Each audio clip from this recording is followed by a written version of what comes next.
የብአዴንና የህወሓት አመራሮች በጋራ ተነጋግረን ዳግም ላይመለስ ለመጨረሻ ጊዜ መፍትሄ ሰጥተነዋል። እንኳን ደስ አላችሁ፣ እንኳን ደስ አለን እንላለን።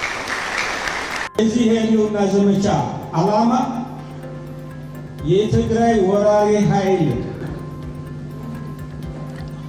ዳግም የኢትዮጵያ ሀገራችን እና የአማራ ህዝብ ስጋት በማይሆንበት ደረጃ ማድረስ ነው። ይሄንን ኃይል ትንቢቱ ሊፈጸም ይሆናል፣ ወሎ ላይ ይቀበራል። እናንተ ለማቅበር ትተባበራላችሁ፣ ትሰለፋላችሁ፣ አትሰለፉ?